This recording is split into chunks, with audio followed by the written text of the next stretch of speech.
All right, so I'm seeing a ton of videos about people shocked that the PS5 Slim plates don't work on the PS5 Pro. Did people really not know this?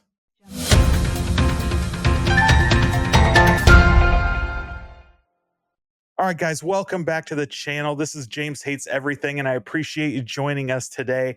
And I just had to talk about this PS5 Slim plate on PS5 Pro controversy.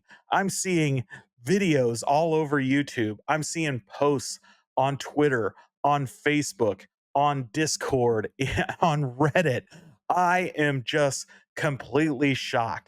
I am stunned that there are people out there that actually thought the PS5 Slim plates would just naturally work on the PS5 Pro. Forget the fact that the PS5 Pro is the same height as the original PlayStation 5 was.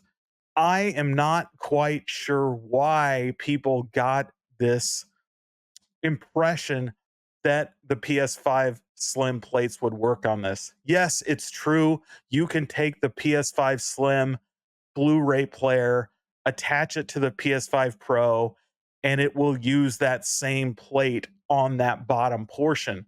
But does that really mean that the other three plates are just going to magically work if you use a PS5 Slim?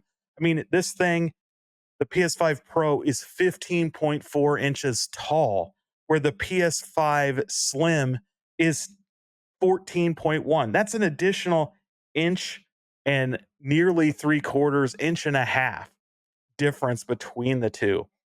Plus, we haven't had a really good side by side comparison. Some people are saying, well, it's those three lines on the Pro. If you get rid of those three lines, it's the same kind of distance as the other as the PS5 Slim plates. But you can't tell from the picture how wide those three lines are, those like vent line designs. It is just not enough information. But what you do know is that PlayStation isn't in the habit of making these parts work between consoles.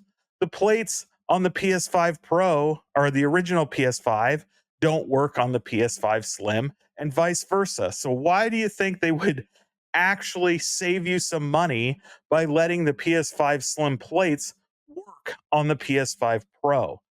Not only that, I'm seeing people claim that PlayStation's marketing is confusing. Confusing how so? If you go to Sony PlayStation Direct and you look up the new PlayStation 5 Slim plates, those cool metallic ones that were just announced at the recent uh, State of Play, it says right in the title of those plates for the Slim product group. It doesn't say for the Pro product group. It doesn't say for the original PS5 product group. It clearly says for the Slim, which is pretty clear, meaning it's not going to work on the Pro line of products. But that's not enough, right? People were still complaining. They were saying, oh, there's this paragraph over on the PlayStation blog first announcing the PlayStation 5 Pro. And it mentions plates coming in the future, but that's not really clear. I mean, how can that be not clear? It literally is a blog post solely about the PlayStation 5 Pro. Let's look at the actual text. It says, we kept the look of the PS5 Pro consistent with the overall PS5 family of products. You'll notice the height is the same size as the original PS5, and the width is the same size of the current PS5 model to accommodate higher performance specs. Players can add an Ultra HD Blu ray disc drive or swap out console covers when they become available. I, how does Sony make that more clear? Do they need to add a bunch of extra words to make YouTubers understand that when they say they're not available yet, that the slims that are available aren't going to work? I mean, they're telling you in PlayStation 5 Pro marketing that the plates are not yet available, that you can't get these covers yet. So I'm just completely taken aback at how people can be confused.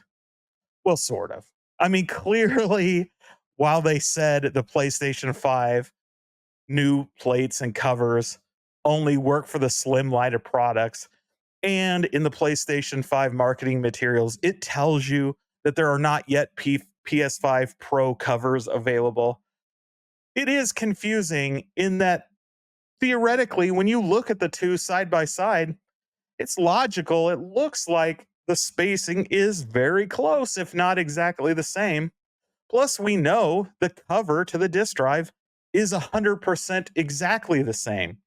Now, you still have that difference in that little banding, but if the back is the same, you would think at least the bottom half of the front is the same. So if that little striping, the difference in there is that inch and a half, inch and three quarters difference between the PS5 Pro and the PS5 Slim, then you would think the top and the back are also the same. So why wouldn't they work? Well, as we said earlier, does Sony, does Apple ever make these products compatible with each other? Of course not. They want you to spend a bunch more money, right? They want you to rebuy your plates. And so I'm sure, I bet when we get these things in hand, you're going to find that these plates are identical in size and shape. But what won't be identical is how they attach. They'll slide in just a little bit different, so the two are completely incompatible except for that one black plate where the disk drive goes. So very, very frustrating. I understand why consumers would be upset. I'm upset. It doesn't make a lot of sense to make them different other than to gouge people money. Now, at least we can hang our hats on this, right? The PS5 Slim stand is compatible with the PS5 Pro. So at least you don't have to buy another stand. Well, unless you're keeping both PlayStations, that is. But because, of course, the PS5 Pro doesn't actually come with the stand, but at least that is compatible. Unlike the original PS5 stand, which, by the way, came with the system, you didn't have to buy it extra, but can't be used on any of these models, which, again, doesn't make a lot of sense, but whatever. You know, PlayStation, they're doing what Sony does, get you to buy more hardware, more accessories when you don't actually need it. And we're going to talk about that. We are going to talk about in the next video about how Sony's infatuation with hardware is leading to their own demise, while Nintendo continues to focus on games before hardware, and now Microsoft is investing and gobbling up all of these gaming development companies. The writing's on the wall that they recognize, like Nintendo, that the hardware is very close to a peak, that the investment of creating new hardware with slightly better specs doesn't have the payoff of the old days. And so they're investing in the games. They know the key to the future is going to be quality games. Now, will they let game developers actually develop, or will their corporate overlords continue to push them to deliver at the next quarterly release with pay for beta quality games? We'll talk about it in the next one. And so thanks for joining us. And you made it to the end of the video, so you might as well smash that like button. And remember to subscribe, or I'll delete your PlayStation Network account. And until the next time, have fun.